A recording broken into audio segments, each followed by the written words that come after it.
Hello, welcome everyone to today's segment of Ars Electronica Home Delivery. My name is Sandra and I'm gonna take you on a slightly different tour this time with a lot of focus, especially dedicated to a sound experience. That's also why I'm wearing this interesting headpiece. You see, those are not normal headphones. They're especially designed for this exhibit called Usomo and Sonic Wildness. I'm gonna talk about it in a moment. How does it work? Well, I'm holding the one part of this exhibit in my hands. It's the smartphone. Without it, it would not work because the smartphone gives me the sounds you also already hear over the stream. And also this piece on the headphones is called a unicorn. So this all measures my position in the room precisely. And when I walk around, the sounds will change, as you will hear with me as soon as I start moving.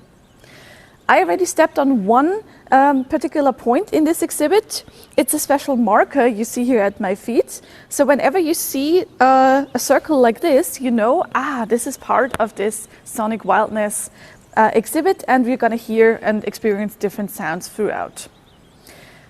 This exhibit was created by two German artists, Antje Repati. She's been doing sound art for a long time now.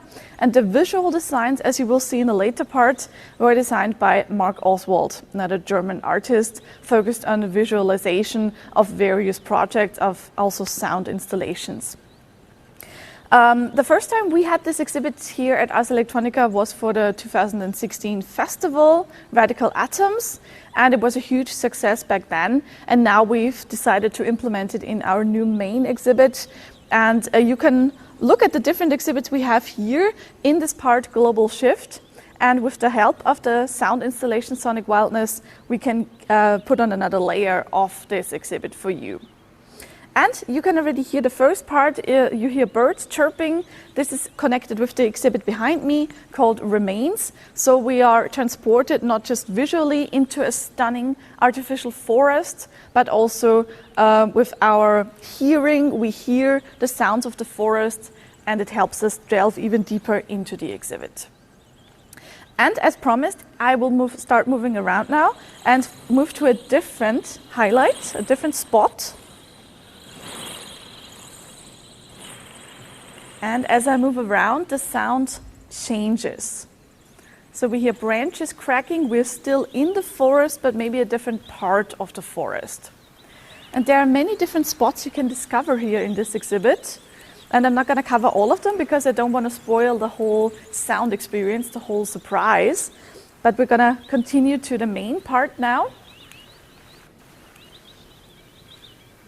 We're going to follow those lines. They are also part of this exhibit into the specially designed room by Mark Oswald.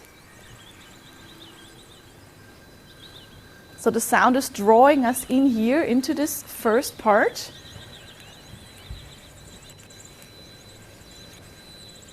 And it's a very interesting experience to come in here and just see white wall and those little microphones hanging from the wall, from the ceiling. This is one of my favorite ones, so you can get close to them actually with your unicorn and experience different sound files. This first one was actually inspired by Harry Potter. That's why I like this one the best. It's parcel tongue, the language that Harry speaks when he speaks to snakes. And as we move along, we have all different kinds of audio impressions. Some of them might be a little bit disturbing even, so you really have to take your time to immerse yourself in this project, which was also the idea behind it. So the Framed Immersive Project Group Limited designed the sound system and especially wanted each and every individual to experience this exhibit for themselves. And also at their own pace. So you can spend a lot of time at one station, or you can walk around and experience a lot of different impressions in one go. The most disturbing one comes when you enter this hallway here, where you can also be a little bit scared. Like I said, Mark Oswald loves playing with the mind. He's like a virtual illusionist. He creates illusions of the mind. That was also his intention for this exhibit, to create and show the paradox of the human mind. And as we walk across here, we come very close to this wall where you should not bang your head. It happened quite a few times. but if you're careful, you can just experience how the sound changes once we're past this metal ball. And don't be scared, there will be a louder sound coming up. But we can also, of course, decide how loud it's gonna be. You can turn the volume up and down, so you're not completely lost in this exhibit. Okay, and now we stepped into the last room of the exhibit, the main room, where you also have to be very careful because you're so focused on sound. You also have to watch your feet, of course, because we also have some stones put up here. That was the wish of the artist, of Ripati, because she wanted to show us her inspiration for this project. When we move around here, we even see her talking to us, and when we get closer, we also hear her.